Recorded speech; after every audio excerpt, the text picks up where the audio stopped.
Hi there guys, welcome to all of you on tech टकाटक टिक टकाटक tech टकाटक। आज के वीडियो में हम ट्रांसफार्मर के बारे में डिस्कशन करने वाले हैं एंड इसमें हम जानेंगे एक्सपेंशन टैंक क्या होता है, मेन टैंक क्या होता है, रेडिएटर्स क्या होते हैं, बुशिंग क्या होती है, अंदर का कोर नर्म लोहे का होना चाहिए या फिर सिलिकॉन स्टील का होना चाहिए, वाइंडिंग डबल लेयर की होनी चाहिए या फिर सिंगल लेयर की होनी चाहिए, और एडी करंट क्या होता है। And end of the video हम बात करेंगे लोहा हानि, उष्मा हानि, कॉपर हानि यानी कि लॉसेस ऑफ ट्रांसफार्मर के बारे में। So let's begin. तो इस तरह यहाँ पर सिलिका जेल को भर दिया जाता है। तो यहाँ पर ये सिलिका जेल क्या करता है, एक्चुअली जब एक्सपेंशन टैंक में से तेल नीचे जाता है तब बाहर की हवा एक्सपेंशन टैंक में भरने लगती है, और जब बाहर की हवा एक्सपेंशन टैंक में भरने लगती है तो जो हवा होती है वो सबसे पहले सिलिका जेल को पार करके जाती है, और जब हवा सिलिका जेल को पार करके जाती है तो सिलिका जेल हवा में से नमी को सोख लेता है और हल्की हवा को अंदर एक्सपेंशन टैंक में छोड़ता है।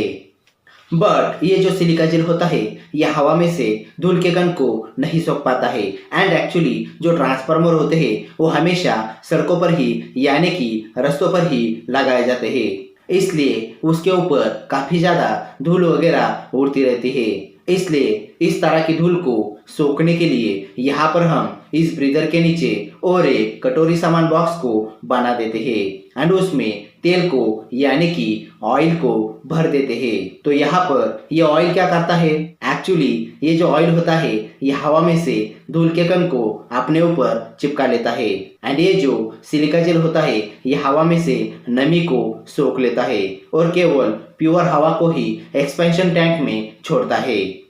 एंड एक्चुअली इससे हवा की नमी बाहर जाएगी। तो यहाँ पर पूछ सकते हैं कि जो ब्रीदर होता है वो कहाँ पे लगाया जाता है।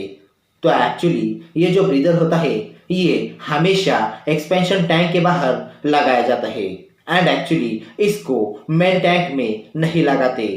एंड एक्चुअली ये जो एक्सपेंशन टैंक होता है यानी कि कंजर्वेटिव टैंक होता है इसको हमेशा आधा भरा जाता है, एंड जो ब्रीदर होता है उसमें कितने चीज़ों का यूज किया जाता है। तो एक्चुअली ये जो ब्रीदर होता है इसमें दो चीज़ों का यूज किया जाता है, एक होता है सिलिका जेल एंड उसके नीचे ऑयल को भरा जाता है। तो ये जो ऑयल होता है ये क्या करता है, तो एक्चुअली ये जो ऑयल होता है ये हवा में से धूल के कण को सोख लेता है, एंड एक्चुअली ये जो सिलिका जेल होता है ये हवा में से नमी को सोखता है।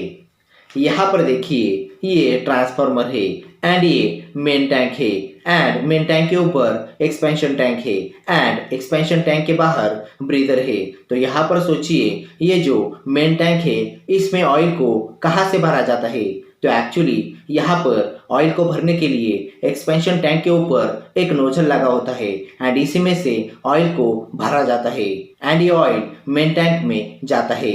और जब ऑयल को बाहर निकालना होता है तब बाइक के सामान नीचे की तरफ जगह होती है उसी में से ऑयल को बाहर निकाला जाता है। यहाँ पर समझिए कभी कभार अगर ट्रांसफार्मर अचानक से बहुत ही ज़्यादा गर्म हो गया यानी कि ओवरहीटेड हो गया तो उसको झट से बंद करने के लिए कोई स्विच होना चाहिए कि नहीं। तो एक्चुअली यहाँ पर अगर ट्रांसफार्मर अचानक बहुत ही गर्म हो गया यानी कि ओवरहीटेड हो गया तो उसको झट से बंद करने के लिए यहाँ पर हम बुकुज रिले को लगा देते हैं, एंड एक्चुअली एक मशीन है, एंड एक्चुअली बुकुज रिले में दो रिले होती है, एक रिले बड़ा फॉल्ट होने पर सिग्नल देता है एंड दूसरा रिले छोटा फॉल्ट होने पर सिग्नल देता है, एंड एक्चुअली बुकुज रिले में जो स्विच होता है उसको दबाना नहीं पड़ता, एंड एक्चुअली ये ट्रांसफार्मर में ऐसा मशीन होता है जिसका इलेक्ट्रिक से कोई मतलब नहीं है।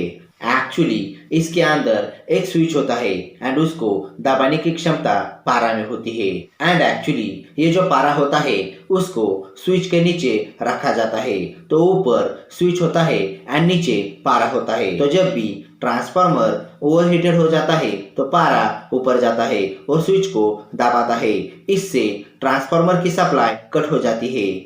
तो जब भी ट्रांसफार्मर ओवरहीटेड हो जाता है तो पारा काफी ज्यादा गर्मी से ऊपर जाता है और ऊपर जाकर ऊपर के स्विच को बंद कर देता है। इससे ट्रांसफार्मर की सप्लाई कट हो जाती है। एंड एक्चुअली ये जो बुकुज रिले होता है ये ट्रांसफार्मर में अलार्म बजाता है और काफी ज्यादा हीट होने पर ये ट्रांसफार्मर की सप्लाई को काट देता है। अब यहाँ पर पूछेंगे कि ये जो बुकुज रिले है इसमें कौन से स्विच का प्रयोग किया जाता है। तो एक्चुअली ये जो बुकुज रिले है इसमें पारा स्विच का प्रयोग किया जाता है। एंड एक्चुअली ये जो बुकुज रिले है इसको हमेशा ये जो एक्सपेंशन टैंक है एंड ये जो मेन टैंक है इनके बीच में यहाँ पर लगाया जाता है। जैसे यहाँ पर ये जो मेन टैंक है एंड ये जो एक्सपेंशन टैंक है इनके बीच में यहाँ पर बुकुज रिले को लगाते हैं एंड इसमें पारा यानी कि मर्क्यूरी स्विच का प्रयोग किया जाता है। एंड एक्चुअली ये जो बुकुज रिले होता है इसको सेफ्टी के लिए लगाते हैं। जैसे हमारी गाड़ी में ब्रेक को पब्लिक और हमारी सेफ्टी के लिए लगाते हैं उसी तरह से बुकुज रिले को सेफ्टी के लिए लगाया जाता है। पर जैसे कभी कभी गाड़ी का ब्रेक फेल हो जाता है, खराब हो जाता है, उसी तरह से बुकुज रिले भी खराब हो जाता है एंड एक्चुअली इससे ट्रांसफार्मर जल सकता है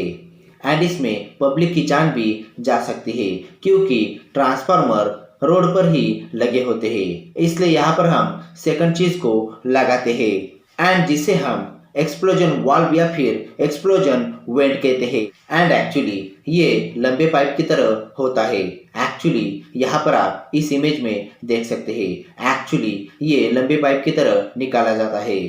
एंड ये क्या करता है, एक्चुअली जब ट्रांसफार्मर ओवरहीटेड हो जाता है एंड उसमें काफी ज्यादा हीट हो जाती है तब उसमें जो तेल होता है वो पूरा खल जाता है यानी कि उबलने लगता है और जब तेल पूरा खल जाता है वो ऊपर एक्सपेंशन टैंक में जाता है एंड जब एक्सपेंशन टैंक फूटने के चांसेस होते हैं तब यहाँ पर ये जो पाइप लगा होता है इसमें ये जो खाली जगह होती है इसमें ये तेल आने लगता है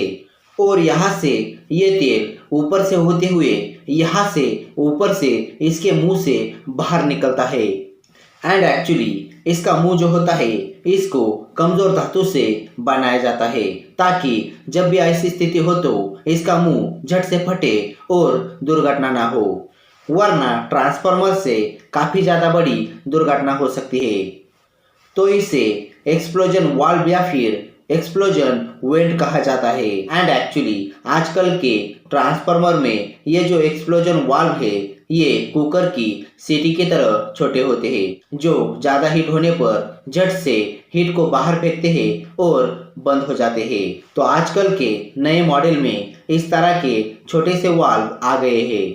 तो ट्रांसफार्मर में सेफ्टी के लिए बुकुज रिले और एक्सप्लोजन वाल्व को लगा दिया जाता है। सो यह थी पूरी जानकारी ट्रांसफार्मर के बारे में। वीडियो कैसा लगा आप हमें कमेंट करके बता सकते हैं एंड इसके बारे में और भी जानकारी चाहिए होगी देन इसका लिंक मैंने डिस्क्रिप्शन बॉक्स में दिया हुआ है और अगर आप चाहे देन हमें अदर सोशल मीडिया प्लेटफॉर्म पे भी फॉलो कर सकते हो एंड अगर आप इस तरह के और भी इंफॉर्मेटिव एंड टेक्निकल वीडियोस को देखना चाहते हो देन ऊपर आई बटन के लिंक पर क्लिक करके आप हमारे all informative and technical videos को यूट्यूब पर देख सकते हो। So thanks for joining me, stay tuned with me on tech Takatak, bye bye.